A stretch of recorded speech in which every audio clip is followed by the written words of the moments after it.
É o Girassol Jornal, quinta-feira. Chegamos com o melhor da informação, num novo olhar à forma como aos poucos se perde para a degradação alguns dos grandes empreendimentos do país. Boa noite, Quina. Boa noite, Mião. Temos também para hoje os pronunciamentos do Sindicato dos Médicos sobre as preocupações que afetam a classe.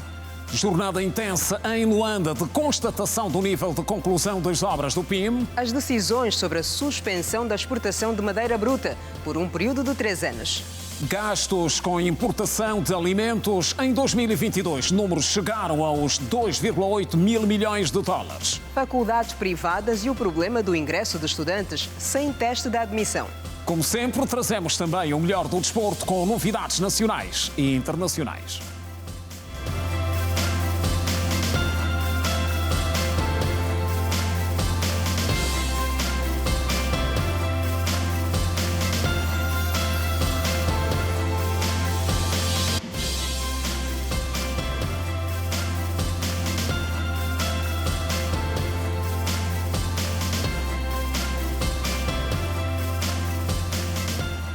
Boa noite.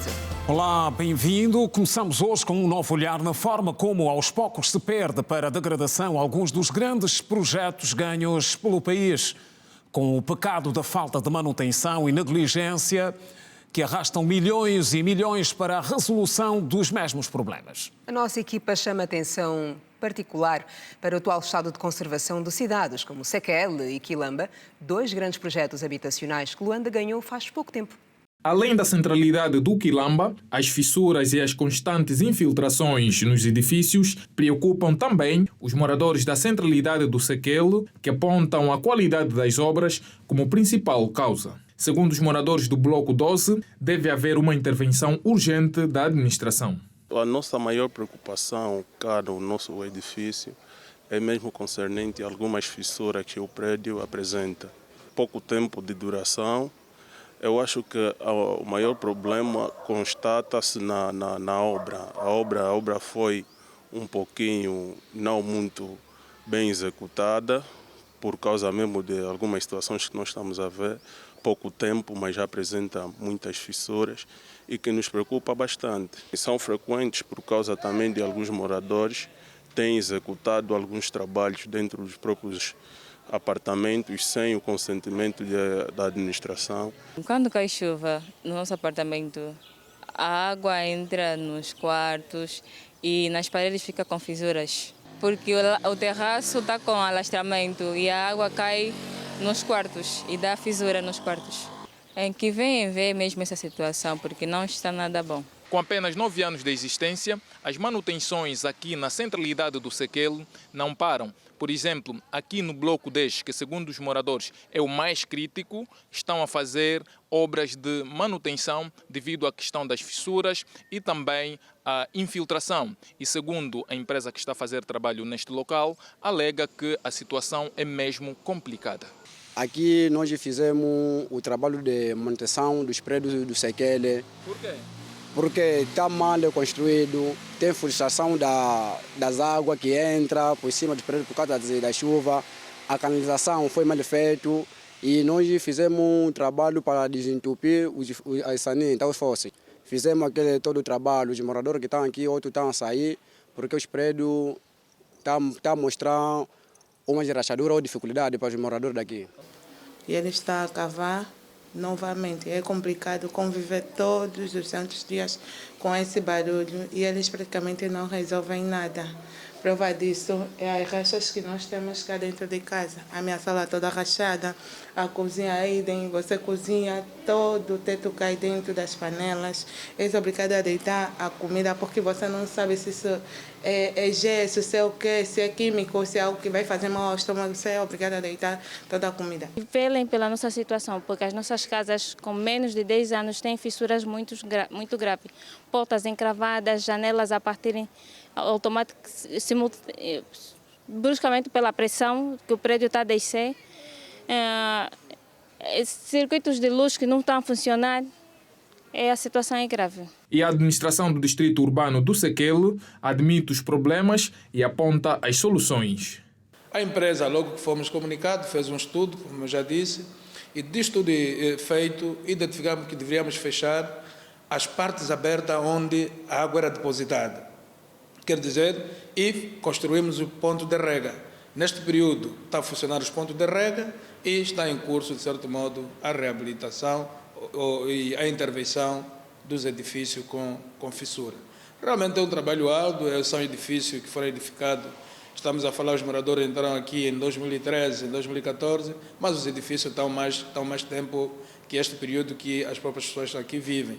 Eu penso que o melhor cuidado deve vir mesmo de nós, os moradores. Não deixarmos, não destratar aquilo que são nossos próprios apartamentos, para depois procurarmos culpabilizar a quem talvez não tem nada a ver com a situação. Apesar de não ser na mesma proporção, vários moradores do Quilamba, que já existe desde 2011, não dormem em paz devido a estes problemas. Tanto a administração da centralidade do Sequel, inaugurada em 2014, como a do Quilamba, recebem diariamente mais de 80 reclamações sobre fissuras e infiltrações nos edifícios. E falamos agora da avaliação das obras do Programa Integrado de Intervenção nos Municípios. O dia hoje foi de jornada longa. Jornada esta resumida na avaliação do nível de conclusão das obras em curso em Luanda. No geral, o Estado assume o discurso de até o primeiro semestre deste ano estarem concluídos pelo menos mais de 2.000 projetos. No município da Kissama, o Grupo Técnico de Acompanhamento do PIME trabalhou nas comunas do Cabo Ledo e da Mushima. Nas duas localidades estão a ser construídas de raiz 4 escolas. Nesta primeira, a construtora deu início à obra em setembro de 2021, mas, até o momento, o trabalho ainda não atingiu metade do que se previa em 6 meses. Começamos a obra em setembro de 2021 e seria para 6 meses. E, como viram, né, cá na visita, a obra encontra-se nesse estado devido à falta de pagamentos de parte do dono da obra. Estamos a executar os trabalhos de eletricidade ou instalação elétrica, algumas cofragens de vigas gerais e faltaria alguns detalhes como a cobertura, o chão. E a obra terá o pavimento. Quantas salas? É uma obra de 12 salas. 12 salas e uma zona administrativa complementar. Está repartida por 3 blocos, um principal, 2 que complementam com 6 salas e o bloco administrativo, que é o central. Quando concluída, esta escola, que terá 18 salas de aula, poderá albergar mais de 1.200 alunos. Entretanto, este dia parece estar longe, já que se encontra com pouco mais de 30% de obra executada. Esta obra está em cerca de 30% executado. Como podem ver no placar lá fora, a obra ronda aos 600 milhões de orçamento inicial. Neste momento está paralisada desde as férias de Natal, portanto não recomeçamos em janeiro, devido, acima de tudo, a questões financeiras que, como ouviram, estarão resolvidas. Penso que mais 4, 5 meses a obra está feita.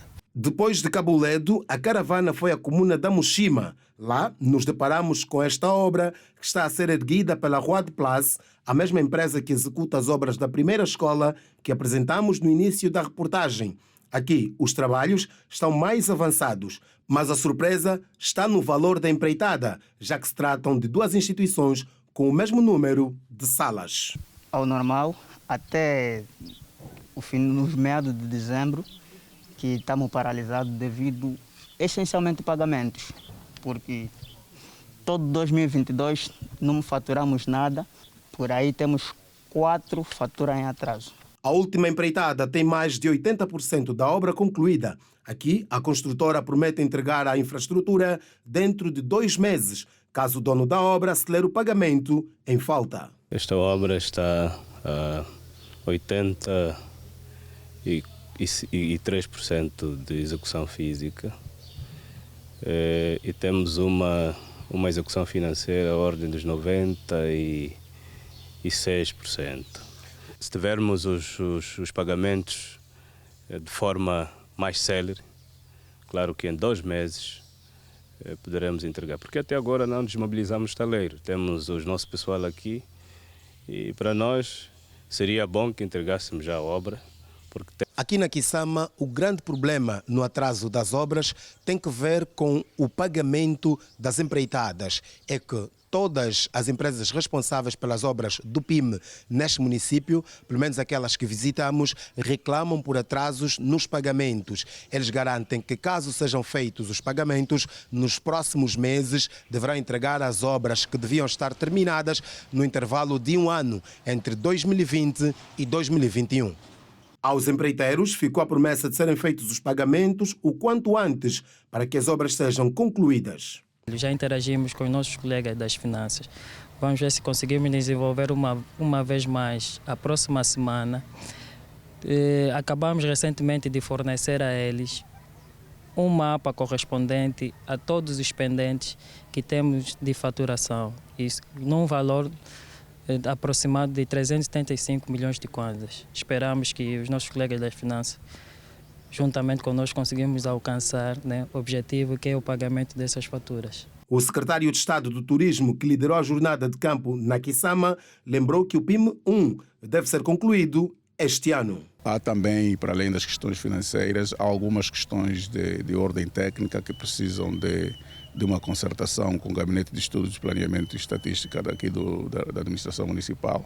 Cada obra tem um horizonte específico para terminar as obras. O certo é que todas elas têm ciência de que este ano nós devemos inaugurar essas obras. De realçar que o Grupo Técnico de Acompanhamento das Obras do PIM avaliou o estado de execução das obras do Plano Integrado nos 9 municípios da capital do país. Preocupações que afetam a classe médica e também os desafios colocados de forma geral ao setor da saúde. Preocupações que passam pelo número ainda insuficiente de médicos no país, a questão da remuneração, os incentivos e outros. O Sindicato dos Médicos, que prepara o Congresso para a eleição de um novo corpo diretivo, pronunciou-se hoje sobre algumas dessas questões. A malária é um dos principais problemas de saúde em Angola. Esta doença é responsável por grande parte das mortes num país onde vivem mais de 30 milhões de habitantes. Deste número, estima-se que 1 milhão de angolanos são diabéticos. A diabetes e a hipertensão arterial são abordados a nível do sistema de saúde primário. Porque um doente diabético, quando diagnosticado a tempo, nós conseguimos salvar o rim dele. Quando não conseguimos diagnosticar a tempo, nós não conseguimos salvar o rim, e esse é um doente que vai viver definitivamente com insuficiência renal. E outra coisa tem a ver com a rede primária, assistência primária. Aqui tem sido até o nosso primeiro ponto do caderno reivindicativo, porque nós temos assistido um saneamento básico que não existe no país. Angola tem 2 médicos para cada 10 mil habitantes. A Organização Mundial da Saúde recomenda 1 médico para cada 10 mil. De acordo com a ordem, Angola tem 14 mil médicos. Este número ainda é inferior ao recomendado. A classe pede melhores condições de trabalho e pondera levantar a suspensão da greve. O país, só para ter uma ideia, só tem 2 médicos especialistas em doenças e alergia para 32 milhões de habitantes. O país não tem mais do que 20 médicos especialistas em endocrinologia, que é a especialidade que trata dos diabéticos, das doenças endócrinas. O país não tem mais do que 250 médicos especialistas em cardiologia para 32 milhões de habitantes. Um outro ponto fraturante tem a ver com as condições sociais do médico. O médico anda de clínica em clínica, que eu estava a dizer, deslocando-se de casa para o trabalho, de táxis, de motorizadas, correndo riscos, porque não tem condições para tal. O número crescente de falsos médicos no país coloca em lados opostos a direção do sindicato e a Ordem dos Médicos de Angola. De acordo com a Ordem, a maior parte dos médicos em causa tem documentos oriundos da República Democrática do Congo. Fomos à Ordem dos Médicos de Angola para saber o número registrado de falsos profissionais no país, mas não obtivemos qualquer resposta pelo facto da bastonária encontrar-se em Moçambique para uma viagem de trabalho. No Bengo, o Hospital Geral atende em média mais de 350 pessoas por dia, isto tanto para casos do banco de urgências como para consultas gerais. Do hospital vem um bom exemplo de atendimento ao público, apesar das dificuldades que, no caso particular da unidade, passam também pela falta de sangue. O sistema de saúde em Angola é detido pelo Estado, que serve a maioria da população. Mas nem sempre os hospitais públicos oferecem as condições adequadas. Aqui no Hospital Geral do Bengo, por exemplo, apesar dos pacientes notarem alguma melhoria no atendimento, ainda são vários os desafios por ultrapassar. Vim na consulta com meu irmão, está com febre, dor de cabeça e fraqueza. Na minha opinião, depende da equipe em que trabalha, porque há médicos que atendem mesmo bem, mas há outros que por vezes focalizam um pouco, né? Mas está sendo bom. Não, estou sentindo bem, Tinha problema de dor de cabeça, tensão, mas foi bem recebida. Eu cheguei de manhã, cheguei aqui às 5 horas. Mas foi bem atendida. Eu vim marcar a consulta da minha bebê, que está há 3 dias com febre. Mas é a primeira vez que eu vou chegar aqui. Eu sei que o atendimento foi muito bem. Estamos à espera do médico para que nos leve, nos chame já. Apesar que ainda não foi recebido sobre a análise, mas só a minha vinda mesmo me receberam bem. Me receberam bem, graças a Deus, que creio que todos os médicos continuem assim. O hospital ainda padece com a falta de sangue na sua reserva interna. Por isso, os familiares dos pacientes têm de ir doar o líquido vital, mas os outros serviços funcionam na normalidade. Porque o paciente está doente, o primo está doente e está falta de sangue. E ligaram para mim vir doar sangue. Desde aquela hora que estou aqui, pelo menos o atendimento está-se bom. A princípio começou por uma dor no peito ao praticar o exercício físico. Só que ultimamente, ao mínimo esforço que eu tento fazer, também já tinha apresentado essa dor no peito, razão pela qual cheguei até aqui ao hospital e o médico orientou a fazer esse exame. Por acaso o atendimento é humano, né? Os médicos são atenciosos, razão pela qual recomendaram vir fazer o exame. Os colegas estão aqui a tentar dar uma atenção para o meu caso. Né? O Hospital Geral do Bengo oferece uma grande gama de serviços, desde clínica geral até serviços mais especializados, e tem servido como um ponto de destino dos cidadãos para tratamento de várias patologias. Segundo a diretora-geral do referido hospital, apesar de a unidade de referência receber um número considerável de pacientes, ninguém volta sem ser atendido. O funcionamento do Hospital Geral do Bengo é multidisciplinar. Nós temos todas as especialidades possíveis aqui na província. Recebemos doentes provenientes de todos os municípios e de todas as unidades sanitárias aqui do Bengo, quer dos hospitais municipais, dos centros de saúde. Todos fazem a transferência para este hospital porque é um hospital de referência aqui do Bengo. Por dia temos uma média, nós classificamos o dia em 24 horas. Os nossos turnos são de 24 horas e recebemos aproximadamente 370 a 380 doentes, isto é, do banco de urgência e das consultas externas. O sistema de saúde angolano é basicamente dividido em 3 níveis: o primário, o secundário e o terciário. O ensino superior. E um problema já identificado pelas autoridades, trata-se da inscrição de estudantes por parte de algumas instituições sem a realização de testes de admissão. Uma prática já proibida. Está confirmado que as faculdades privadas são as que mais estão envolvidas no assunto, que é um dos que está na base da formação mutilada de quadros. Além dos problemas das instituições do ensino superior que admitiram estudantes sem passarem pelo teste de admissão, numa outra instituição visitada pelo Ministério de Tutela, a falta de professores, bibliotecas e laboratórios devidamente equipados constam de uma lista de reclamações manifestadas pelos estudantes. A falta de professor, principalmente no nosso curso. A direção da escola e os estudantes têm faltado muito a comunicação. Ou seja, os programas da instituição devem, aquilo que a instituição está a pensar e depois teve a sua conclusão, é necessário que seja divulgado para os estudantes. Desde o primeiro ano nunca tivemos acesso à biblioteca, tanto faz a digital como a livraria.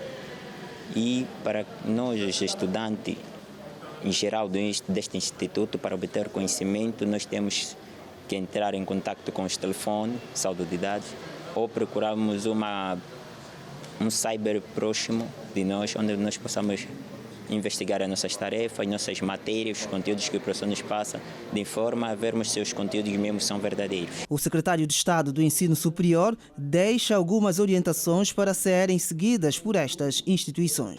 Estamos a perceber que a instituição que está em processo de consolidação tem alguns problemas referentes ao corpo docente, à gestão dos processos de acordo com o que diz a lei, sendo que depois de visitarmos as instalações, poderemos ter outra percepção daquilo que foram as referências também sinalizadas pelos estudantes. A direção da instituição de ensino superior, localizada no Zango 3, em Viana, garante trabalhar para dar resposta às preocupações dos estudantes. Qualquer dificuldade que o Ministério notou, todo mundo está a vista de todos, toda essa dificuldade está na nossa agenda de trabalho. Nem é a primeira vez que o Ministério vem para cá, ele já veio várias vezes e tem deixado recomendações. Na medida do nosso todo esforço, estamos a evitar todos os esforços para cumprir todas essas recomendações e para poder então completar. Não vamos prometer que vamos cumprir 100%. O secretário de Estado para o Ensino Superior, Eugênio Silva, adverte que o tempo para se regularizar as violações cometidas não pode passar de 1 ano. Em função das lacunas que são necessárias suprir e dos problemas que são necessários resolver. Para alguns casos podem ser 3 meses, para outros casos podem ser 6 meses, nunca mais do que 1 ano, porque a instituição tem que arrancar no ano letivo seguinte noutra situação, noutra condição, supostamente melhor e em condições de poder prestar um serviço educativo de boa qualidade. Recordo que os Institutos Superiores Politécnicos do Quilamba, Bita, Internacional de Angola e Católico de Benguela são os que atropelaram o regulamento de acesso ao ensino superior ao admitirem estudantes sem realizar os exames de admissão. Agora, as decisões saídas do Conselho de Ministros, que esteve reunido hoje sob orientação do Presidente da República. Sobre a mesa estiveram várias propostas, com destaque para o plano de ordenamento do espaço marinho. Na reunião foram ainda aprovados subsídios para os funcionários públicos e agentes administrativos que vivem em zonas de difícil acesso e também a suspensão por um período de 3 anos da exportação de madeira não transformada. Sob orientação do Presidente da República, o Conselho de Ministros aprovou um diploma que suspende por um período de 3 anos a exportação de madeira não manufaturada, nomeadamente a madeira em touros, em blocos, semiblocos e pranchões, de modo a promover a exploração sustentável. Dito de outro modo, nos próximos 3 anos, nenhuma madeira bruta vai sair do território nacional, a não ser em forma de mobília. Nesses ecossistemas mais frágeis, temos os problemas com o corte desenfreado de árvores e a produção de carvão. É um problema econômico e social das nossas populações. Estamos a trabalhar nesse sentido também. Então, as indústrias, elas vão surgir ali onde os diferentes operadores econômicos, não é? Setor privado, estimar que seja melhor instalar a sua indústria. Temos algumas, mas nós temos que evoluir do simples facto de cortar a árvore, serrar em pranchas, mete dentro do contentor e vende. Temos que evoluir, temos que ir mais além. Temos que ser capazes de ter uma indústria, por exemplo, de mobiliários. Entre os vários diplomas aprovados nesta primeira sessão do Conselho de Ministros está o decreto presidencial que garante serviços básicos e incentivos financeiros para aqueles funcionários públicos e administrativos que vivam em locais de difícil acesso. No âmbito deste diploma, sem prejuízo de outros benefícios de natureza patrimonial, os funcionários visados têm direito aos subsídios de isolamento, de instalação e ao acesso à habitação e outros benefícios atribuídos pelo Estado. Nesta perspectiva, o diploma vem gizar 2 tipos de incentivos. Incentivos pecuniários e, dentro destes, o subsídio de isolamento, o subsídio de instalação e o subsídio de renda de casa. Depois teremos também os incentivos sociais e nestes teremos a preferência na mobilidade do cônjuge unido de facto relativamente ao seu parceiro que se encontrar nesta zona, desde que haja vaga ele terá prioridade para fazer essa mobilidade e também temos o acesso à habitação e outros benefícios que o Estado venha a atribuir para estas pessoas terão direito de preferência. Teresa Rodrigues Dias adiantou ainda que a abrangência orçamental dos 104 municípios previstos no decreto vai custar aos cofres do Estado cerca de 50 mil milhões de kwanzas por ano. Nós teremos 104 municípios abrangidos dentro dessa tipologia C e D.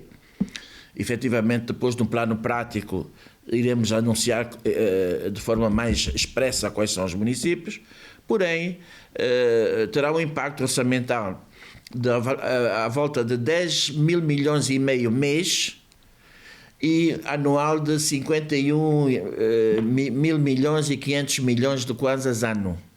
Portanto, como devem perceber, não é pouco, não se está a falar de poucos montantes e de um grande impacto financeiro, e vai abranger, nesta primeira fase, aproximadamente 55 mil funcionários e agentes administrativos. Na mesma ocasião, foi aprovado o novo Estatuto Orgânico do Instituto Nacional de Emprego e Formação Profissional, de modo a se adequar à sua estrutura orgânica ao atual quadro jurídico do setor.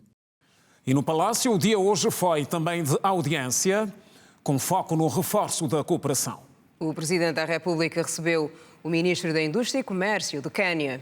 A República do Quênia quer reforçar a cooperação bilateral com Angola nos domínios do comércio e recursos minerais. A intenção foi manifestada hoje pelo Ministro da Indústria e Comércio daquele país, à saída de uma audiência com o Presidente da República, João Manuel Gonçalves Lourenço. Os setores possíveis de cooperação entre os dois países, começando pelo comércio, o processamento de recursos minerais. Também vimos que há um grande potencial no setor agrícola entre os dois países, portanto foram esses os temas que foram sobretudo abordados, e o comércio em geral. O ministro queniano foi portador de uma carta do presidente do seu país, endereçada ao Presidente da República, estimando a experiência de Angola na resolução de conflitos em África, com destaque na República Democrática do Congo. Quênia está agora empenhado na estabilização no leste da RDC e estando muito envolvido neste processo. A Angola também está, e nós achamos que a Angola tem que continuar envolvida nas negociações de paz com a RDC, e por isso viemos beber a experiência do vosso país sobre este assunto. Angola e Quênia mantêm relações de amizade desde 1961, período anterior à independência de Angola. Esclarecimentos a nível da Agência Nacional de Petróleo, Gás e Biocombustíveis. Em causa estão informações veiculadas e que estão relacionadas à paragem programada da produção de petróleo no Bloco 17, agendada para um período que vai de 20 de fevereiro a 26 de março. Ao contrário da informação divulgada pelo portal de notícia Angop, que fazia referência que a paralisação dos serviços no FPSO Dália do Bloco 17 afetaria a oferta do petróleo angolano no mercado internacional, a Agência Nacional do Petróleo e Gás e Biocombustíveis, ANPG, esclareceu em comunicado de imprensa que a interrupção não afetará o compromisso com o mercado internacional. Segundo a concessionária nacional, a paragem vai registrar-se no FPSO Dália do Bloco 17, operado pela Total Energies, que produz em média 120 mil barris de petróleo por dia. A Agência Nacional do Petróleo e Gás e Biocombustíveis explica que se trata, na verdade, de uma manutenção preventiva dos equipamentos, visando garantir precisamente a sua eficiência operacional e a redução de perdas de produção no quadro de um programa de trabalhos de periodicidade anual aprovado pela ANPG e pelo Ministério dos Recursos Minerais, Petróleo e Gás.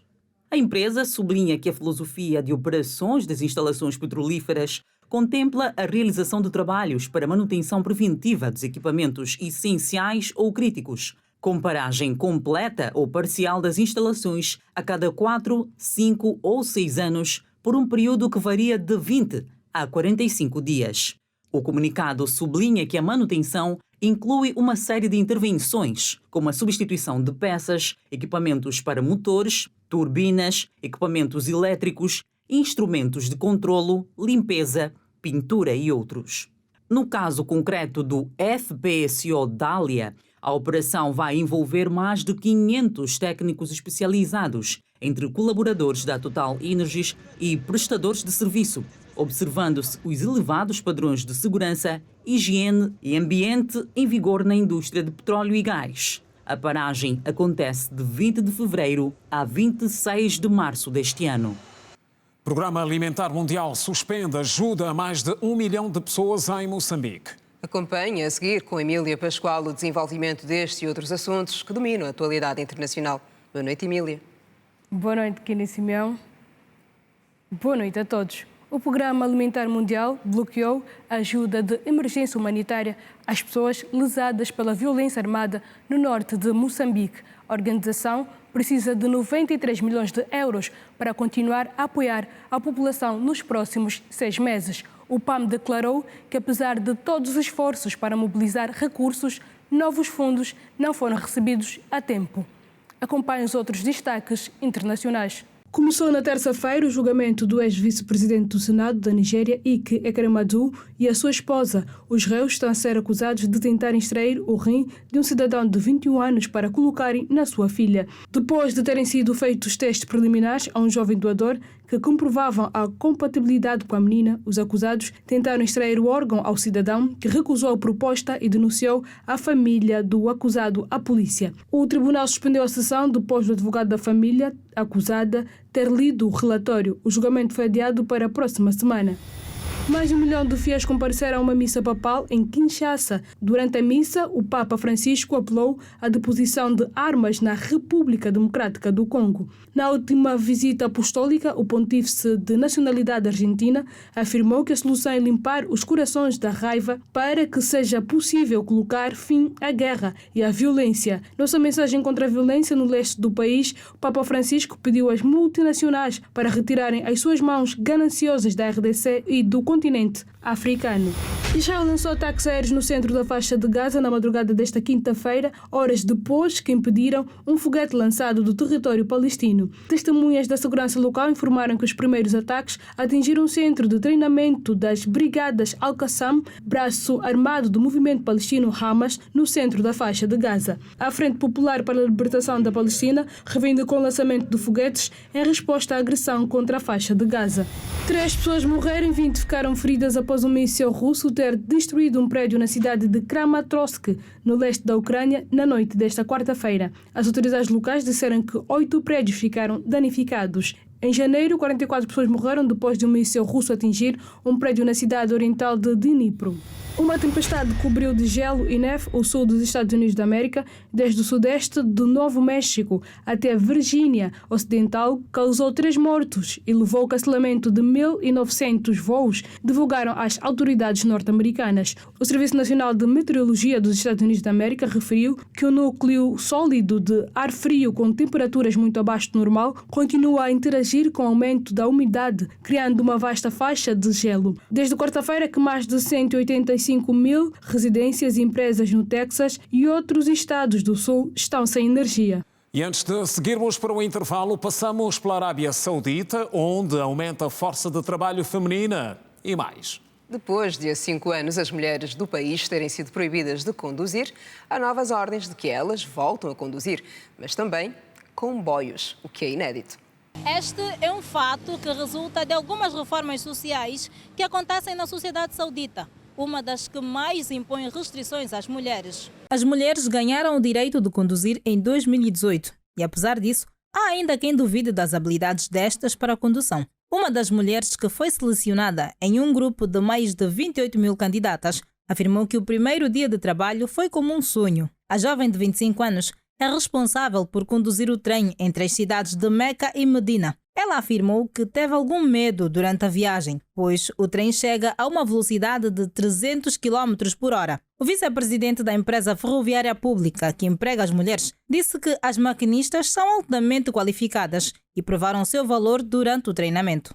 Uma economista afirmou que depois de vencido o desafio de antes, que era conduzir, agora é preciso incentivar as mulheres a ingressarem no mercado de trabalho e, atualmente, há necessidade de se criar um número suficiente de postos de trabalho para as milhares de mulheres sauditas que entram no mercado. A participação das mulheres no mercado de trabalho da Arábia Saudita aumentou desde 2016, fruto do discurso promovido pelo príncipe saudita Mohammed bin Salman, favorável à inclusão de mulheres. Apesar de algumas medidas que visam a inclusão de mulheres no mercado de trabalho, a taxa de desemprego para pessoas do sexo feminino na Arábia Saudita ainda é elevada. No ano passado, estava na ordem dos 20,5%, enquanto que a dos homens estimava-se em 4,3%. E assim termina a nossa jornada por hoje. É sempre um prazer mantê-lo informado. Temos encontro marcado amanhã, à mesma hora. Até lá, passe bem. Boa noite. Estamos juntos.